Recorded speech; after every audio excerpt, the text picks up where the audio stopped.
warahmatullahi wabarakatuh. Perkenalkan, nama saya Safira dari 9A absen 27. Saya Nazifa Aulia Ramadhani dari kelas 9A absen 21. Saya Clarissa Kamelia dari kelas 9A absen 9. Saya adalah Aurora Putri dari kelas 9A absen 10.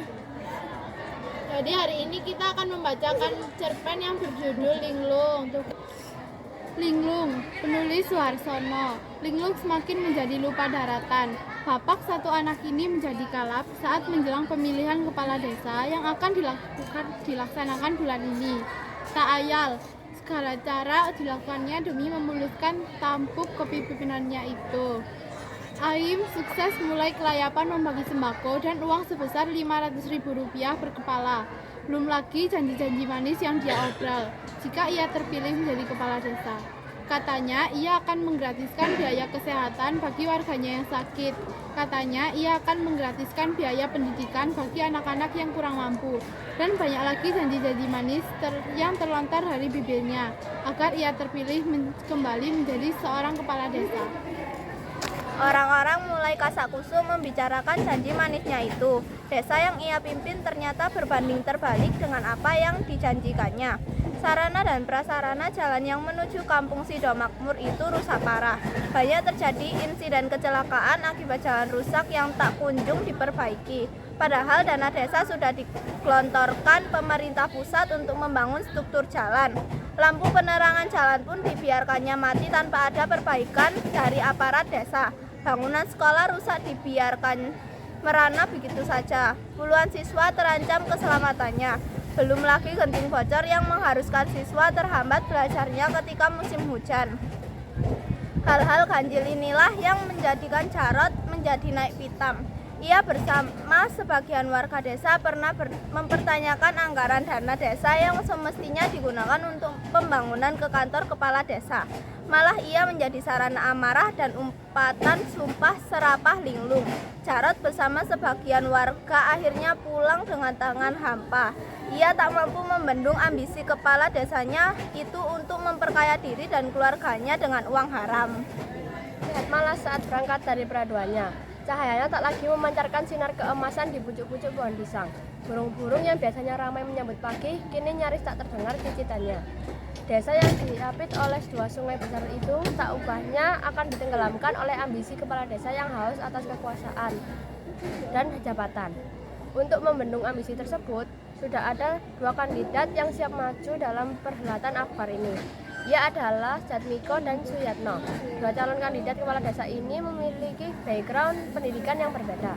Jatmiko, pemuda desa yang pernah menjabat sebagai ketua BEM di salah satu perguruan tinggi negeri Kota Pahlawan, adalah lulusan terbaik teknik sipil. Ia siap kembali ke kampung halamannya demi memajukan dan memakmurkan tanah kelahirannya. Suyatno, pemuda desa dengan predikat cum laude dari satu perguruan tinggi negeri Kota Semarang, adalah lulusan sarjana agama. Ia juga turut andil dalam memajukan desanya yang telah lama ia tinggalkan. Harapan besar warga bertumbuh pada mereka berdua. Mereka menginginkan perubahan kepemimpinan di desanya.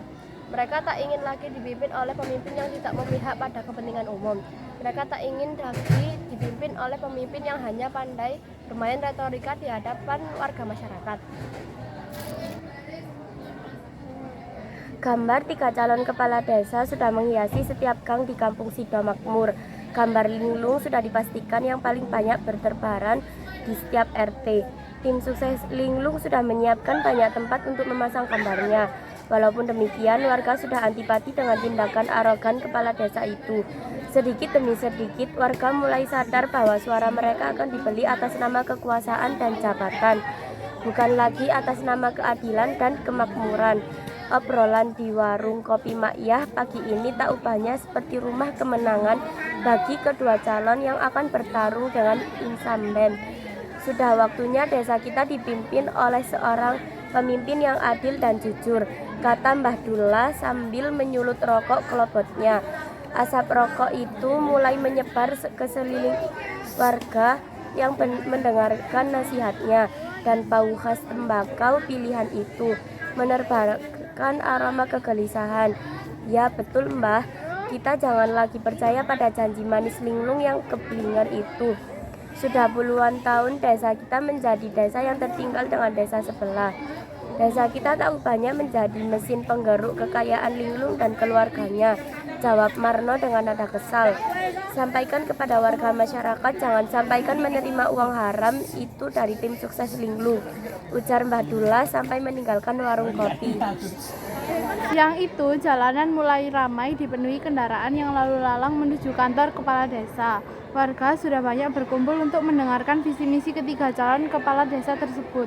Tampak Linglung dengan memakai setelan jas hitam dan dasi warna hitam serta songkok hitam duduk berdampingan dengan Jatmiko dan Suyatno.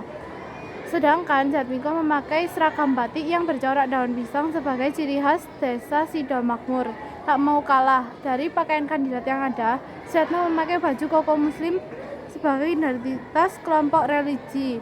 Mereka bergantian menyampaikan visi misi dan misinya dengan tegas dan berapi-api. Linglung memandang sinis ke arah kedua calon kepala desa tersebut berada persis di sampingnya. Ia yakin bahwa kedua calon tersebut akan tumbang melawannya. Ia yakin mendapatkan suara terbanyak dari warganya. Tak berselang lama, Linglung bergerak menuju podium yang telah disiapkan panitia. Dalam orasinya, ia berjanji akan memajukan dan mensejahterakan warga Sidomakmur.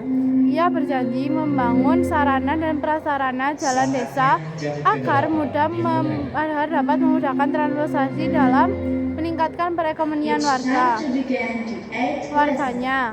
Omong kosong, ujar Jarot di tengah kerumunan warga saat mendengarkan orasi tersebut. Tak ada tepuk tangan yang menandai berakhirnya pidato itu. Hanya sebagian kecil nyaris terdengar melalui tim suksesnya saja. Panitia pemilihan kepala desa kemudian mempersilakan Jatmiko untuk menyampaikan orasinya ke mimbar kehormatan. Dalam penyampaian visi misinya, Jatmiko memaparkan akan melakukan langkah konkret. Di antaranya, ia akan menggunakan dana desa dan swadaya masyarakat dengan jujur dan adil demi kemakmuran dan kesejahteraan warga. Tuturnya dalam mengakhiri orasi siang itu.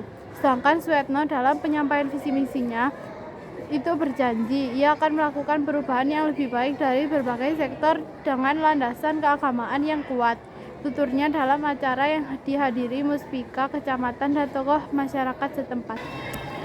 Malam bergelayut di antara rimbun daun pisang. Suara alam terdengar lirih dari kejauhan. Binatang malam mulai beraktivitas dari tidur siangnya.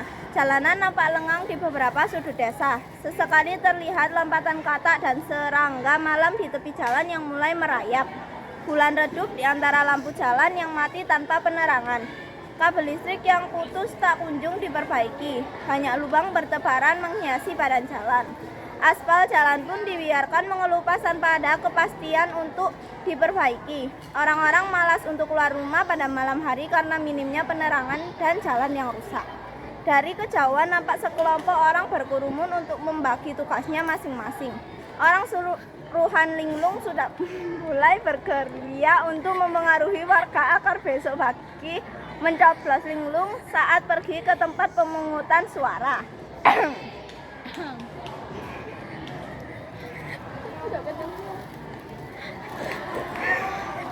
Pecahan uang 100.000 dan 50.000 rupiah telah mereka siapkan.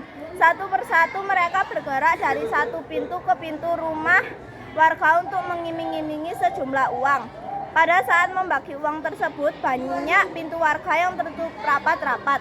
Mereka seakan patuh dengan ucapan tetua adat desa untuk tidak menerima uang sogokan dari Linglung lagi.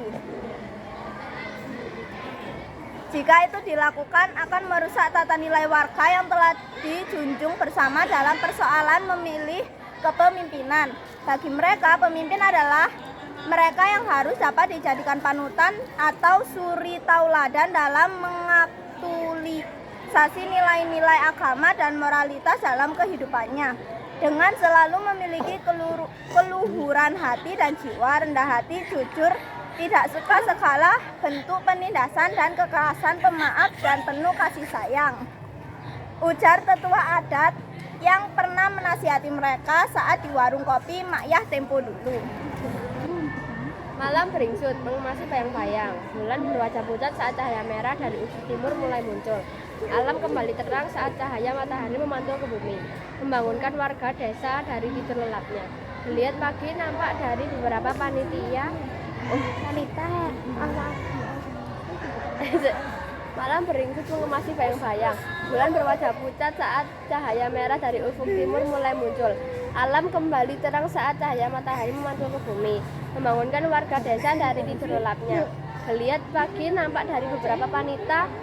Pemilihan kepala desa sudah mulai sibuk menata alat pencoblosan.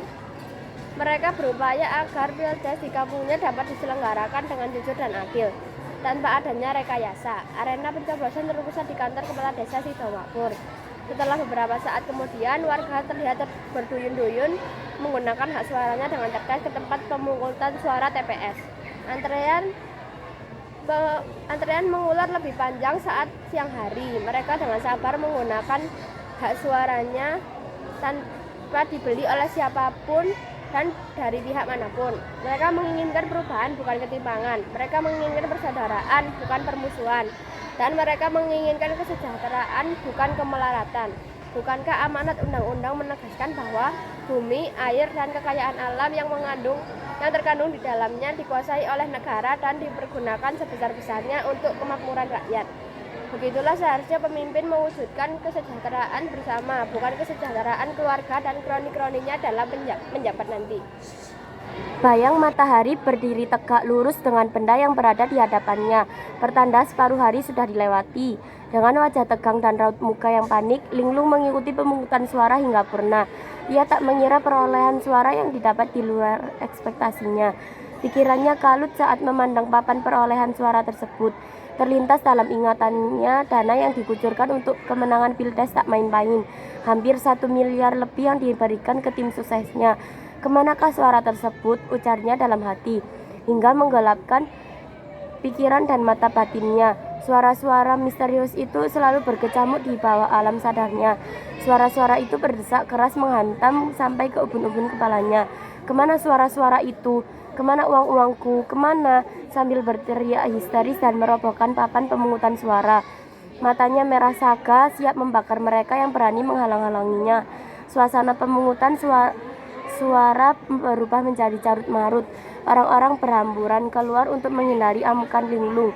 Beberapa tim keamanan dari Polsek dan Hansip berupaya mengendalikan suasana. Amukan Linglung semakin menjadi-jadi saat diamankan. Beberapa kursi berhamburan ke udara karena ulahnya. Matanya memerah memandang tim suksesnya yang telah berkhianat. Ia melompati beberapa kursi dan mengejar tim suksesnya sampai di tengah jalan. Suasana semakin tidak menentu. Orang-orang kembali berlarian untuk menyelamatkan diri dari amukannya. Linglung benar-benar kalap. Ia tak mampu mengendalikan dirinya. Ia tak mengenali siapa dirinya. Ia benar-benar linglung atas ambisi jabatan dan kekuasaan yang dikejarnya.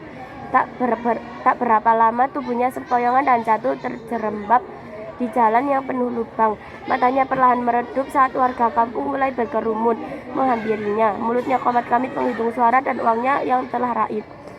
Linglung benar-benar kehilangan jati diri sebagai seorang pemimpin. Hatinya gelap karena uang dan kekuasaan terperosok dalam lubang yang digalinya sendiri. Sekian dari kami. Wassalamualaikum warahmatullahi